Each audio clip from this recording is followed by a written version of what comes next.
Right now on Secrets of Louisville Chefs, we're in Kitchen Studio about to reveal some Millionaire Row secrets from a head chef at Churchill Downs. This is where the magic happens, right? David Danielson is joining us right here in the Secrets Kitchen Studio, and he's going to show us how to create your own taste of Derby at home. Cheers, Chef. Here's Thank you. Plus, Tim Laird has the secrets to a classic bourbon cocktail. It's full of Derby style, and it's not a mint julep.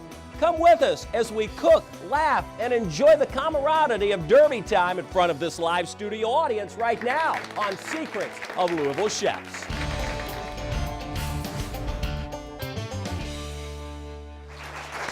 Hi, everybody, and welcome to Kitchen Studio. I'm Kevin Harnan with a great studio audience, and we are getting a taste of Derby today. His name is Chef David Danielson. He's the executive chef with Levy's Restaurants, in charge of all of the food at Churchill Downs, from the hot dogs and hamburgers to the highbrow food they serve on Millionaire's Row. He's also cooked around the world in notable spots, including several Olympic venues. And he's going to be sharing some secrets with us today that will help you cook like a pro at home. Plus, our very own Tim Laird, our Hello, CEO, America's CEO, with a great cocktail today. Yes, we do. It's very appropriate. It's called a horse's neck, and I'll tell you about that when we in a bit. But I'll tell you what, it's a classic. Yeah. A classic. Well, this is a great show because it's going to be full of energy, full of great food, It is. and a great studio audience. Wonderful studio audience. I'll tell you what, they are great. Thank you, Kevin.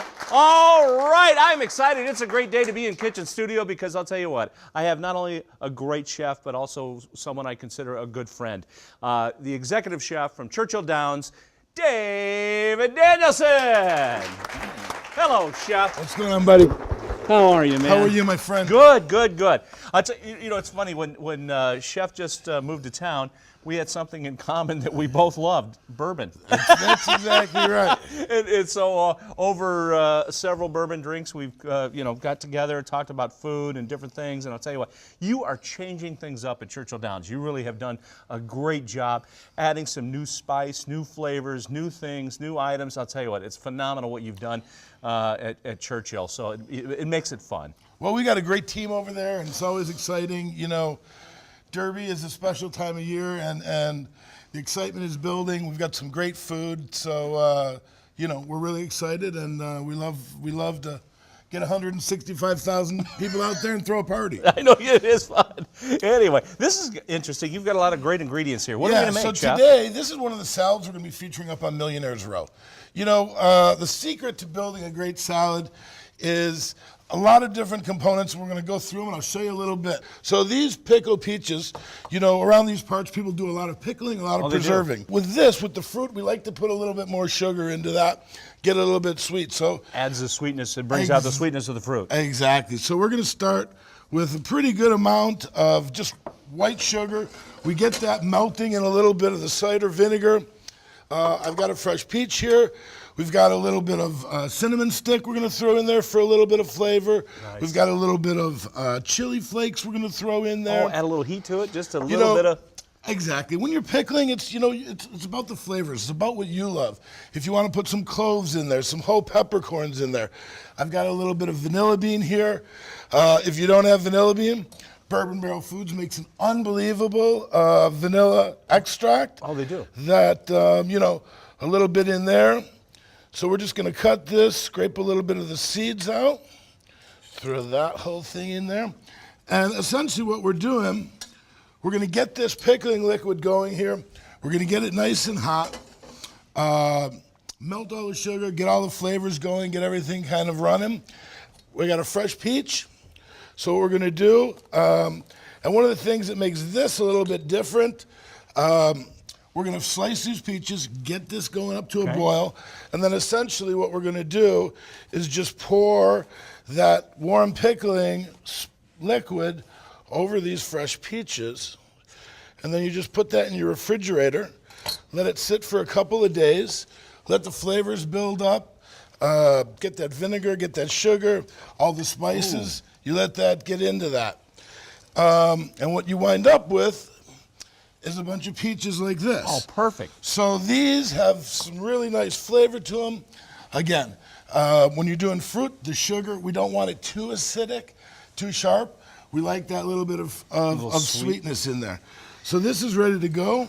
And then once you do that, Chef, these will last, right? You can do These this will well last. ahead of time. And what I do is we just put these in jars. We leave them in the pickling vinegar, in the pickling liquid. You leave them in your refrigerator. These things are good, 6 weeks longer. Wow. If you actually want to can them and preserve them, they're shelf stable. You can put them on your shelf. So that's how we do this. Like I say, we pour this right And it's over that the top. easy. Like you said, it's that easy. Throw the Boom. cinnamon stick in. And that's it. We let it go. Done. 2-3 days in the refrigerator. These will be ready And to this go. is what you have. Perfect. So, to get back to the salad, and now talking about just kind of the secret of how I build salads and what we like to do, we've got some beautiful fresh greens here. This is a little bit of frisee. I like to use multiple different types of greens. I like arugula. We love this baby spinach. But, it's about what's in season, what you got in your backyard. If you take advantage of the great farmers markets that we have going on isn't all that summer, look and see what they've got there. And I like the idea of switching up all the different greens because each one brings a different flavor, different crunch factor to it, and it just gets that whole array. And that's it. For example, this Belgian endive that I'm using here, this is a little bit bitter, but it's got a great texture to it, a little crunch to it. It looks great in the salad. So, that's how we're building on this. We've got this. We've got the greens in here. We've got the pickled peaches. So what we're going to do is add a couple different components, okay? So a little bit of pickled peaches in here. We've got some country ham. This is a beautiful cured ham. Comes from our friends, a little local guy here. So Oh, beautiful. I like to just pull this apart in some ribbons. So when we're building a salad, one of the things we look at is just different flavors. Salty, we've got the salty cured ham. We've got a little bit of acidity and the sweetness in the peaches, a little bit of bitterness in the greens. I've got some fresh blackberries here. Beautiful. A little bit of fruit, a little bit of color. We've got some candied walnuts we're going to throw in here. Oh, I love those. And, at the end of the day, when you're going into this salad, there's some texture, there's some crunch. You get all these different flavors. It really, really makes for an enjoyable salad. One of the other things that people really never do when you make salads is make sure you season your greens. So I've got a little bit of salt. We put a teeny bit of salt. We've got some fresh cracked black pepper in there. And that's the other thing. You said a teeny bit of salt because you know that the cured country ham has a little saltiness to it. Absolutely. It's going through the ingredients and looking at that balance of piquant, of sour, of bitterness, of sweet. You really want to put all that together. So every bite you get something different. Some flavor. It's different flavors, an explosion, right? So we're going to top it all off. We've got a little bit of sorghum vinaigrette. So we're using the bourbon barrel sorghum, a little bit of cider vinegar, a little olive oil, a little bit of Woodford. I love that. Oh, and you know what? It's amazing. Sorghum, that it's underrated. Eat your bourbon I'll right tell you here. what, it was right here in Kentucky, the sorghum grass. It's kind of a relative of the sugar cane, but it actually was the sweetener of its day, and it's coming back. I love to see that. Absolutely, hugely, hugely popular. We put it into a lot of different recipes. The other thing, too, is when you're at home, if you're making salads for small groups of people, we're going to make one right here to put the plate together. But as if you're entertaining and you're making larger salads, what you want to do is really build the salad. As we do when we have a lot of people coming through, we don't want the first 10 people coming through to grab a salad, take all the good stuff, take all the toppings. Right. Start it off with a little bit of the greens, get a little bit of that country ham in there. Beautiful. Dig down, get a little bit of peaches. We got some beautiful blackberries, some baby spinach. Make sure we get some walnuts. Oh, yeah, those candied walnuts, by the way. And there you go. Chef, thanks for sharing the secrets to a great dish that you're serving on Millionaire's Row that we could actually do at home. And a lot of great tips on this. Wow. That looks great. But the big question is, how does it taste? One of you all, one of the lucky studio audience members is going to have a chance to do just that. When we come back, Tim Laird's going to give us a cocktail made with Kentucky bourbon. Yeah, it's good anytime, but especially on that first Saturday in May. When we come back with Secrets of Louisville Chefs right after this.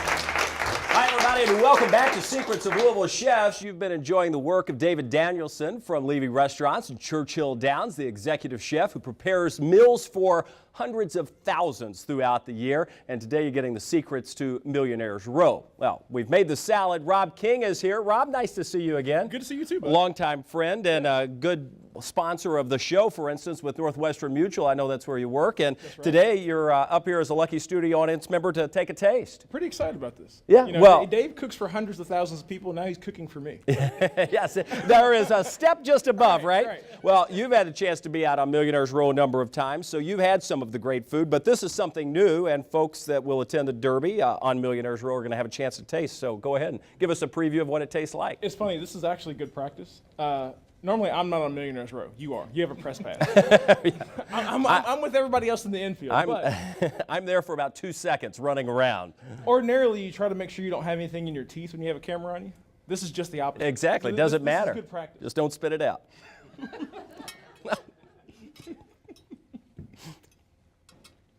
Yeah? You taste all those flavors David was really talking good. about? The ham is salty. With the fruit, it goes really, really well. Is it cliche to say I'll have another? As the Derby winner, no, absolutely. Right, exactly. In fact, It's very good, very good. It's all yours, Rob. Thank you. Nice to see you here. Good to see you too. We appreciate that. Tim, how Oh, about that? I'll tell you what. Rob's just a wonderful person. Well- I'll tell you. And I'll tell you what, they do a lot in the community. Northwestern Mutual contributes to a lot of the local charities and national charities. They're just a wonderful client to have. So I want to bring Chef back in because I know what a fan of bourbon he is. So, Tim, you normally always make me these cocktails. I want you to make this for I will David. make this for Perfect. Chef. Yeah. And I'll sit here tell and you watch. what, because I know Chef loves these. And this is called a horse's neck cocktail. It's the real deal. I mean, I used to make this stuff up, but I can't anymore because everybody gets on the Google. Tim, no, that's not right. But if you look it up, horse's neck cocktail, this goes back pre-prohibition. Now, the horse's neck part is the garnish. It was actually the lemon peel that kind of peeks over the glass that kind of looks like that horse's neck, if you will. So it truly is. But very simple, 2 ingredients. And again, pre-prohibition, and it's coming back now. You'll see it in a lot of menus. Also in our book, Cocktails and Appetizers featured. Tim, you have a couple of books. That's Entertaining, and then That's Entertaining Cocktails and Appetizers. And in the appetizers book, there it is on page 21. There it is, the classic. We have new cocktails and also bringing back the classics, which this is. And it's simply this. It starts out, I'm going to put about 2 ounces of Old Forester. Now, Chef, I know you're a big fan of Old Forester, so yeah, I was going to say that's a little bit more than, that's my 2 ounces, by the way. I don't know. Perfect. My measuring spoon's off. So we said 2 ingredients. This one just has 1. Yeah, I was gonna say. I have plenty of time to recoup before the Derby, so we're in good shape. That's right. And then on top with a little bit of ginger ale, that goes in, and actually that carbonation will actually mix it up very well. And here's that long lemon. Again, that's part of the garnish and actually part of the drink, because when you sip this, you actually get kind of that lemon zest. So here's the classic horse's neck cocktail. Yours is a little bit more horsing around than mine because there's a little bit more bourbon in there. Cheers, Chef. Here's Thank to you. you. Wow, how's that? Nice, refreshing? That's awesome. You know, I love, obviously, the classic combination, the ginger ale, the bourbon. That lemon gives it really, kind of lightens it up. This drink is, perfect with this next dish because of the ginger, the lemon. One of the things, this is a new dish we're making. This is a pasta dish that we're going to be serving. We'll start off, I've got some salted boiling water here. We're going to add a little bit of the orecchiette pasta. This is a really great little pasta shell, orecchiette. It's the ear. It's the ear, right? It Exactly. resembles a little ear. So we're going to get that going. Over here, I'm going to start off with a little bit of diced zucchini. So, as I as I put this dish together, this is a great kind of one-pan pasta. We're going to build off this. So we're going to get that zucchini going. We're going to get a little bit of tomatoes in there. So what I like to do is when you're sauteing and you're adding this, all vegetables cook at different times, different heats. With this, what's going to happen is the zucchini take a little bit longer. The tomatoes, we really want those tomatoes to kind of melt fall apart. So it's all right to add them in here and let them go a little bit because they can't really overcook. That's going to melt and really become part of the sauce. And I like the grape tomatoes. They're a little sweeter, it seems to be, and you use both the yellow and the red and kind of mix it up a little bit. So this is a lamb sausage. This is a merguez. It's made from a local guy here, makes this for us. What I've done is we've already kind of gone ahead and cooked this, just roasted it in the oven, chilled it. So we're going to just cut this into some rings. Make it really nice and easy. And it's already cooked, right? Because it's been smoked, so it's all ready to go. And it's a great way to finish. Is it actually spicy? Mind if I Yeah, try yeah, this go just a ahead. little bit It's not overly spicy. No, it's delicious. But it's got a little bit of heat to it. It's got a little bit of Moroccan spice. So Now it's getting spicy. No, it's a little spicy. You need a drink? It's nice. No. I'm going to throw a little bit of this sausage. By the way, that sausage is delicious. It really is. I mean, I can taste the lamb in there, but all those other flavors are going on. Perfect. I'll tell you, while we've just added the sausage, we're going to cook that up just a bit. When we come back, we're going to finish up this dish with David Danielson. Stay with us. You're watching Secrets of Louisville Chefs. We'll be right back.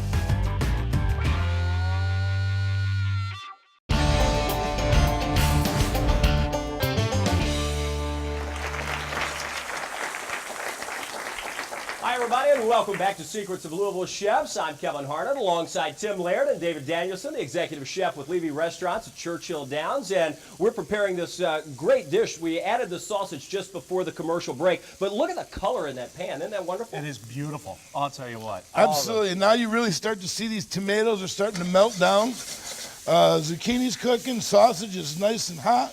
So it's time to finish this dish up, okay? So what we're going to do, like I was saying before, I really like to reserve a little bit of that pasta water to finish out this dish. Great secret to know. I mean, instead of dumping it down the sink, keep some of that pasta water there. And what happens a lot of times is, people, whether they're making their own tomato sauce, whatever they're making at home for these pasta dishes, they really don't understand the best way to finish a pasta dish.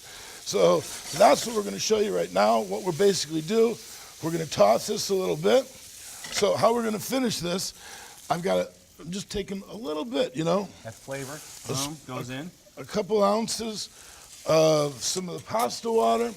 I've got a teeny bit of a little tomato juice here. We're just going to add that in to kind of finish this sauce. And it's nice and light. So we get to this point, you've got the liquid in there, you've got the pasta, you've got everything ready to go, and this is where the magic, as we say, happens, right? So what we're gonna do, I've got a little bit of fresh mint. Gotta have mint around Derby Day. The mint, the lamb, the zucchini, it all goes together really good. Nice. I really love mint with tomato. Again, it's very, very refreshing. The flavors really come out. People always associate basil and tomato.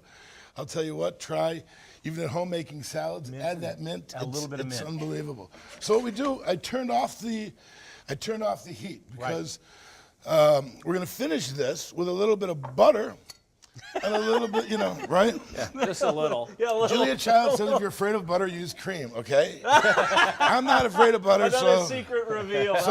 we're gonna throw a little bit of that in there. So what we do, this is called creaming a pasta, right?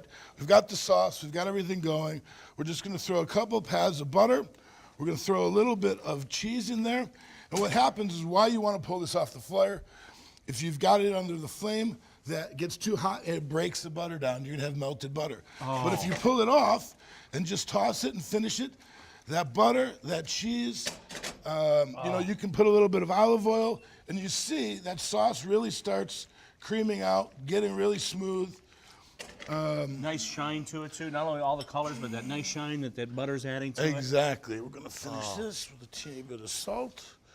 a little bit of cracked black pepper. Oh, And then we're going to throw in a bunch of mint. there's that mint. And here I thought mint was just for bourbon. Who knew? Hey, you know, we've got a lot of mint lying around in May, so You're right. we've always got to find uses for it, okay? So there we go. Orchette pasta, lamb sausage. You see really the difference. Looks great. That pasta water, the starch in it, the butter, it really brings that sauce together. Makes a nice, you know, pasta here. There's great colors in here, great flavors. The zucchini, the little tomatoes that have completely melted down. They really have. I mean, when you put them in early, I thought, uh-oh, because, you know, they're delicate. But you're right, you want them to melt down. You get that spice off the lamb sausage. We're just gonna throw a sprig of mint Nice up here. garnish. There we go. We'll finish it again. A little bit of cheese on top. Perfect. Voila. There we go. There it is. Wow, chef, incredible. Now you know the secrets. You don't have to necessarily go to Millionaire's Row. So No, Kevin, yes, come on. you we gotta- do. Oh, yes, you do. Here Yes, we you are. do. Never, are you kidding me? And thank you for being on the show. Thank you, Absolutely. guys. David Danielson. Dave Davidson. Tim, the great part about it is for folks at home looking to make that recipe, they can do it themselves. The recipe is online at newlocaltv.com. That's our website. There you'll find the recipes from David and all of our chefs that we've featured on the show and a complete restaurant guide. For Tim Laird, I'm Kevin Harned. On behalf of all of us at B&B Productions, we'll see you next time on Secrets of Louisville Chefs.